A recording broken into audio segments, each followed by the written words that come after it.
വടക്കാഞ്ചേരിയിൽ കനത്ത മഴ തുടർച്ചയായി തുടരുന്നു. വാഴാനി ഡാം 4 ഷട്ടർ 110 സെന്റിമീറ്റർ വീതം ഉയർത്തി.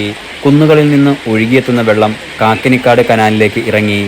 കനാൽ കരകവിഞ്ഞു ഒഴുകുന്നത് വാനാഴി ഡാം ജലനിരപ്പ് പരമാവധിയായ 42.48 മീറ്റർ നിർത്താനുള്ള ശ്രമത്തിലാണ് അധികൃതർ. പല പ്രദേശങ്ങളും വെള്ളത്തിൽ മുങ്ങി. വടക്കാഞ്ചേരി റെയിൽവേ സ്റ്റേഷനിലെ 4 ട്രാക്കുകളിൽ 2 ട്രാക്കുകൾ പൂർണ്ണമായും വെള്ളത്തിനടിയിലായി. അങ്കമാലിയിൽ റെയിൽവേ ഓവർബ്രിഡ്ജിന് സമീപം വെള്ളത്തിന്റെ ഒഴുക്കിൽ മണ്ണ് ഒലിച്ച് ട്രാക്കിലേക്ക് വീണു. ട്രാക്കിന് ബലക്ഷയമുണ്ട് എന്ന സംശയത്താൽ ട്രെയിൻ ഗതാഗതം നിർത്തിവച്ചു. ഇരട്ടക്കുളങ്ങരയിൽ മണ്ണിടിഞ്ഞു വീണതിനെ തുടർന്ന് സമീപത്തെ വീട്ടുകാരെ മാറ്റിപ്പാർപ്പിച്ചു. വടക്കാഞ്ചേരി മേൽപ്പാലം ബൈപ്പാസിൽ മണ്ണിടിഞ്ഞ് റോഡിലേക്ക് വീണു. മുകളിലുള്ള വീട് ഇടിഞ്ഞ് താഴേക്ക് വീഴാവുന്ന അപകടാവസ്ഥയിലാണ്. കൂറാശ്ശേരി ബൈപ്പാസിലും മണ്ണിടിച്ചിലുണ്ടായി. ഒട്ടുപാറ വാഴാനി റോഡിലും ബസ് സ്റ്റാൻഡ് പരിസരത്തും വെള്ളം കയറി.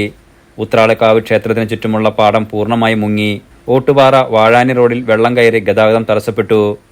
വടക്കാഞ്ചേരി ടൗണിനോട് ചേർന്നുള്ള ചാലിപ്പാടം, ഡിവൈൻ ആശുപത്രി, സ്കൂൾ ഗ്രൗണ്ട്, മാരാത്തുകുന്ന്, പുല്ലാനിക്കാട്, കുമാരനെല്ലൂർ മംഗലം, കല്ലുംകുണ്ട് എന്നീ പ്രദേശങ്ങളിൽ വെള്ളം കയറി.